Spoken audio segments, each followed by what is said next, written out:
कि इस अधिकार की शुरुआत में अमृतचंद स्वामी ने जो कलश लिखा, अब हम समय सार के पद्यों को कलश कहते हैं तो इन्हें भी कलश कहने में ही आता है।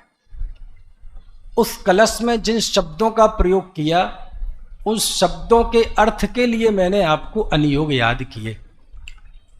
तो 201वीं गाथा पे कुछ बात पिछले व्याख्यान में हुई थी, लेकिन ये कलश नहीं पढ़ा था।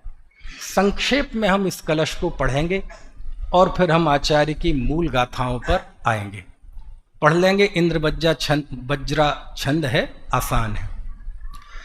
द्रव्यस्य सिद्धौ चरणस्य सिद्धि, द्रव्यस्य सिद्धिश्चरणस्य सिद्धौ, बद्वेति कर्माविरताः परेऽपि, द्रव्याविरुद्धं चरणं चरन्तु। आचार्य कहते हैं द्रव्य की सिद्धि से चरण की सिद्धि होती है और चरण की सिद्धि से द्रव्य की सिद्धि होती है। इन वचनों को बहुत सामान्य अर्थ मत समझना, सामान्य मत समझना आप, क्योंकि कई बार वचनों को बहुत सामान्य समझने की भूल कर देते हैं, उससे बड़े अनर्थ खड़े हो जाते हैं। कि द्रव्य की सिद्धि से चरण की सिद्धि और चरण की सिद्धि से द्रव्य की सिद्धि। अब प्रश्न यह है कि ये द्रव्य क्या है और चरण क्या है। इसलिए मैंने ऊपर की उत्थानिका पर आपका ध्यान आकर्षित कराया था कि अथ परेशान चरणान योग सूचिका चूलिका। अब मैं दूसरों के लिए चरणान योग सूचिका चूलिका कह रहा हूं। इसका मतलब ये साफ है कि अमृतचंद आचार्य स्वयं इसे चरणान योग कह रहे हैं।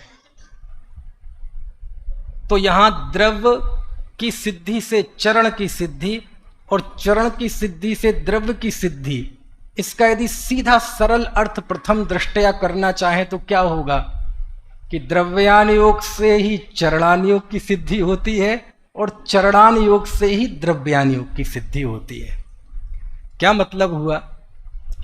यदि जीवन में केवल द्रव्यान योग होगा, 6 द्रव्य, 5 अस्थिकाय, 7 तत्व, 9 पदार्थ, इनका यदि केवल ज्ञान होगा, केवल शुष्क ज्ञान, तो कहीं ना कहीं निश्चयाभास खड़ा हो जाएगा।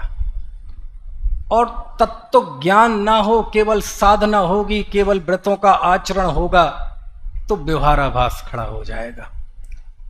क्योंकि शास्त्र ये कहता है कि जिनवाणी 4 अनियोगमय है और किसी एक अनियोग के पक्ष होने को भी शास्त्र में मिथ्यात्व कहा है। यदि किसी को द्रव्यान योग का पक्ष है, इसको शास्त्र में मिथ्यात्व कहा है। किसी को चरणान योग का पक्ष है, इसे शास्त्र में मिथ्यात्व कहा है। किसी को कर्णान योग का पक्ष है, इसको शास्त्र में मिथ्यात्व कहा है। किसी को प्रथमान योग का पक्ष है, इसको शास्त्र में मिथ्यात्व कहा है। अब आप कहेंगे कौन से शास्त्र में कहा है? तो आप ढूंढो, नहीं होगा तो कल मैं बताऊंगा, है ना है ना।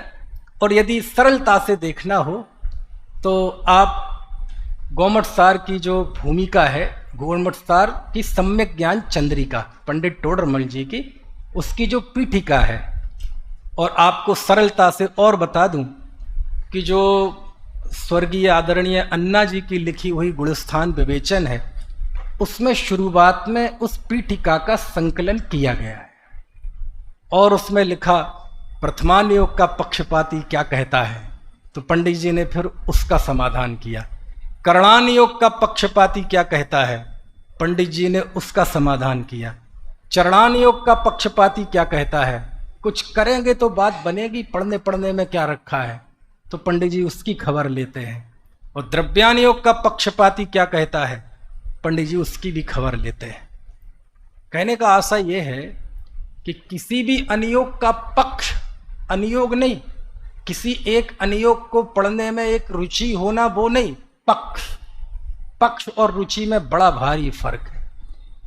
रुचि तो मिथ्यात्व सम्यक किसी की द्योतक नहीं है, लेकिन पक्ष ये मिथ्यात्व का द्योतक है।